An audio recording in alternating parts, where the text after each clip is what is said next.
Hi, I'm Night Anchor, creator of Angry and Drunk Reviews. With the death of Jimmy Daniels in the last episode, I think it's safe to assume that the show is done and over with. But before I close this chapter completely, I wanted to go back and talk briefly about the show. So, let's take a look back at Angry and Drunk Reviews. I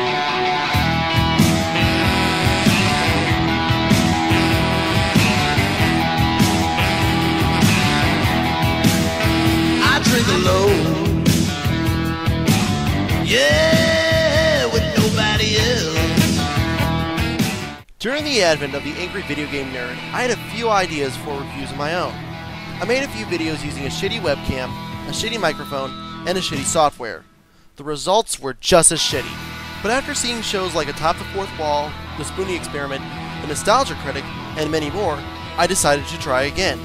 Hence, Angry and Drunk Reviews was born!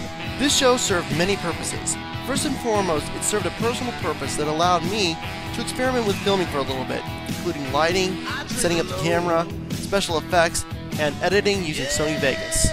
So this was a good excuse to do so. The second purpose was one that I mentioned in the Super Mario Bros. 2 review.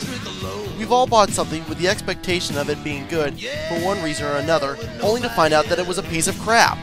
Well, this was your revenge. However, if you weren't one of those people, then this was about poking fun at some of the best-known video games. Actually, it's no different than the AVGN's first episode of Castlevania 2, where he starts with, "This game sucks." Finally, this show had a political statement. There are people out there who are just sheep. They blindly follow what someone says with no original thought, like Christians or people who watch Oprah. This was about having an opinion based upon research and first-hand experience, creating an educated opinion. However, because I was giving an opinion that went against most fanboyisms, I had to do something that some people did not like. Allow comments with approval only. I already knew that some people would say, "I don't like this video because I don't like your opinion." People, the comment section is a place to critique the work, not a place for people to state their dislike of other people's opinions. I, for one, will not allow trolls to comment on my videos just because they didn't like what I said. People who want others to conform to their opinions, their ideals, are just like the people that murdered during the Holocaust. These people who think their opinion is the only right one deserve to be smashed repeatedly in the head with the flat side of an axe. In fact, the only opinion that I want people to conform to is that M. Night Shyamalan's The Last Airbender sucked the paint off of a brick wall, and that all those involved with its creation deserve to be publicly stripped and whipped for their crimes. Well, I get pissed, goddammit, I get pissed! With that said, let's talk about the videos, starting with Chrono Trigger. I love Chrono Trigger. I think it's the game that got me interested in RPGs in the first place. However, I feel that with each re-release of the game, Square tries to tie it into Chrono Cross even further. And all of those tie-ins feel out of place. I honestly believe Chrono Cross would have been better as a standalone story and not as a sequel or a tie-in to Chrono Trigger. And remember those fan-made 3D remake projects that I mentioned? That also pissed me off. Instead of making the 3D remake themselves or even hire the teams to officially finish the game, Squaresoft instead went, You have to stop right there! You're using copyrighted images! Beyond that, I still want to see a 3D remake of Chrono Trigger as done by the Dragon Quest team. You could not tell me that wouldn't be awesome. Next up is Bushido Blade. I messed up when talking about its sequel. You actually can select your weapon. However, it still has the same one-hit kill shortcoming as the first one. I even got killed within the first second of a match because of some douchebag with a gun. This was one of the reviews that I was honest about. I didn't like the one-hit kill aspect, and now I'm in the process of trying to get rid of it. Dragon Warrior was one of my favorite reviews. It should be noted that I built the clean TV version of Rock the Dragon from the extended version that I also have posted on my YouTube channel. That's why you don't hear any of the yelps or yells that you normally would. The reason I did that is because Akira Toriyama, the mind behind Dragon Ball, is the artist behind Dragon Warrior, so I thought it was a cool tie. I remember playing this game as a child and not getting far at all because of the game's steep difficulty. The Game Boy Color version is so much easier. Ironically enough, shortly after my review came out, YouTube user LowFat Jello, aka the Happy Video Game Nerd, released a video discussing how he did a 30-minute run of both games. After 30 minutes, he was at level 4 and struggling on the NES version, but was at level 7 and challenging the first dungeon on the GBC version. For his full review, check this video's description.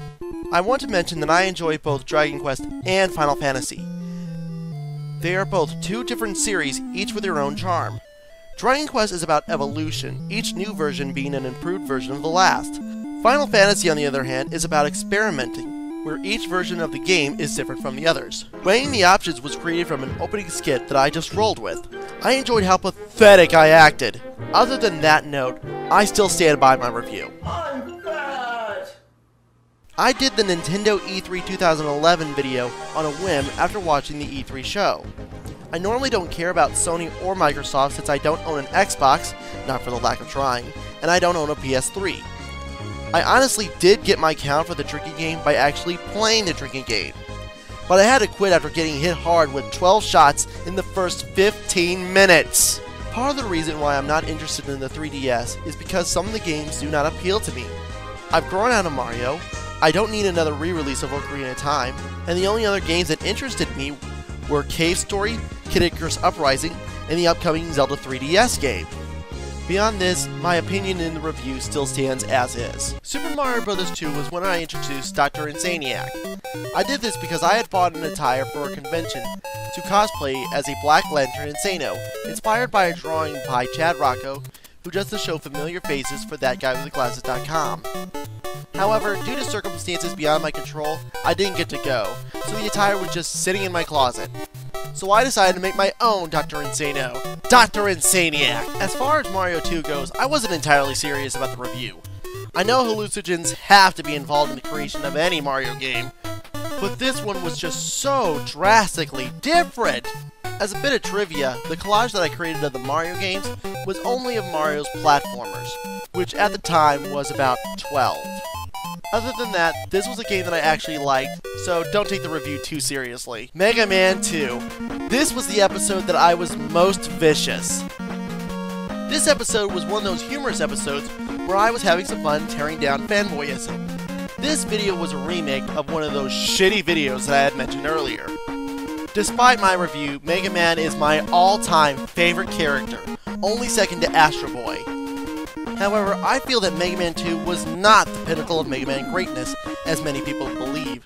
I reserved that for the third game because of the extended gameplay and the better visuals.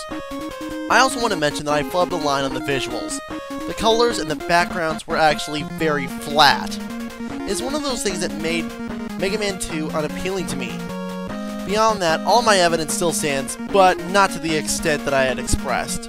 This was, and still is, a very great game, and if you can find it anywhere, even on your iPhone, get it, play it, and enjoy the fuck out of it. On to Legend of Zelda. Originally I was going to split this up into 2 episodes, but I just did not have enough material to do so. However, I did always intend for Dr. Insaniac to return as a Black Lantern. I like both Zelda 1 and Zelda 2. Admittedly though, Zelda 1 has a lot of problems. It is far from a perfect game, and I will stand by that. Zelda 2, on the other hand, had a lot of material for me to work with, but I did not want to give it that kind of attention because I like this black sheep of a game too much. Obviously, this was not one of those reviews I was too serious about. Next up, SWAT 4. Before I talk about SWAT 4, I wanted to talk about Noah Antweiler, aka the Spoony One. Recently, he posted up on his website that he's been suffering from several medical conditions lately, including depression, sleep apnea, and anxiety attacks. Though I don't know how he could be suffering from those with a dog like this.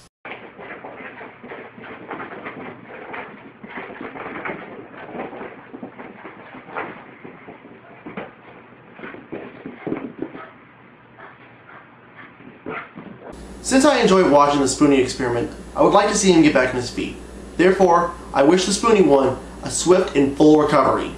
SWAT 4 was my longest video, originally clocking in at 18 minutes before I had to trim the fat down to 15 minutes for YouTube.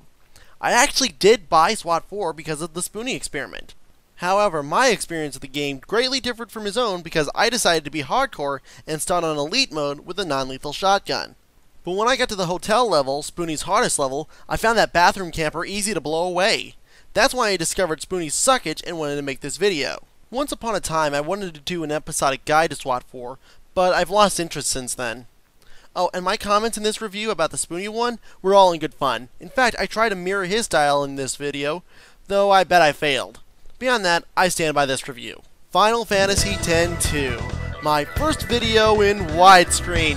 I was so happy. Once again, this game was introduced to me by the Spoony One. However, I now have Final Fantasy X and have found out that the only reason Titus tries to control the plot by saying, "This is my story," is because Auron put the idea in his head with this lovely scene. You are sure?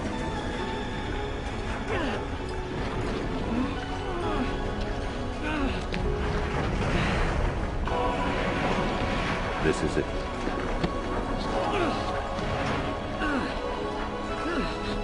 This is your story. Other than that, I still stand by this review because Final Fantasy X-2 was fucking awesome! Seriously, you need to get to the store now and buy this game while supplies last. Kid Icarus is actually a retelling of a video that I did called Bluntly Honest Gaming Nerd, another one of my attempts to get in the review spotlight using shitty equipment. Kid Icarus is actually a game that I enjoy despite how dated it is, so I wasn't serious about this review. And despite my bitching, I am interested in playing Kid Icarus Uprising, despite the change in gameplay and the fact that it is on the DS, even though a shooter like this should be on the fucking Wii! Seriously, Nintendo, what were you thinking? Street Fighter the movie. Besides getting the plot rolling for the final battle, this episode was to give a different perspective on these bad live-action adaptation films. I don't think they're really bad, they just don't honor the source material as well as they should, attempting to make money off of a name rather than off of the film itself. Beyond that, I have nothing else to say on this topic. My favorite part of this review was the games created in Dr. Insaniac's universe. I honestly believe that if Capcom and Midway tried to combine Street Fighter and Mortal Kombat, two games that are on completely opposite sides of the spectrum on every aspect, there would be a terrifying backlash that would end both companies, enabling other companies to pick up some of the licenses and create some of the games that I had mentioned. Also to note, when Dr. Insaniac was doing that Paranoia Agent skit, he was watching The Last Airbender, and I already commented on that. Beyond this, I still stand by my review. Sonic 3. This was the point that I lost interest in doing these reviews, but I pressed onward to fulfill the plot and to show Insaniac's anger at Jimmy leading up to the ultimate confrontation. However, my personal life was getting kind of hectic and many changes were going to occur soon, so I needed to drop the show. Originally, I was going to talk about Pokemon, but since that topic was too extensive, and since I still needed to cover incomplete messes, I decided on Sonic 3. It really was a good game, but it did suffer from being rushed. I did find out that Sonic 3 and Knuckles has been released on Steam as one piece for $5, but did they use the Genesis soundtrack or the PC soundtrack? That I do not know. Final Fantasy VIII. This is my least proudest review because it was the most difficult to work on. Split screen, CG, multiple angles, special effects, plus I had to rely on the internet because my 4 hours of gameplay footage had to be scrapped because I found out after recording that my gameplay footage did not record correctly. Originally, I wanted to make this video better, but this episode went through several rewrites because I had no reliable help and because my special effects skills just sucked. And since I still wanted to get this episode out within 2 weeks, especially with my daily life being so hectic, I decided to leave the visual problems alone. While playing through though, I realized that the only things that I did not like about Final Fantasy VIII were the load times and those goddamn unskippable 5-minute tutorials that occur every 20 minutes. I know how to play, so let me skip the tutorials and play the fucking game! Final Fantasy VIII is one of the reasons I say Final Fantasy is about experimenting. Each game provides a different experience and may appeal to different people.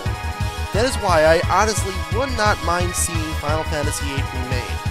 Maybe it will happen one day if the rumored Final Fantasy X HD is successful. And that wraps things up for Angry and Drunk Reviews. I'm Night Anchor reminding you to always form your own opinions, and remember, drink responsibly.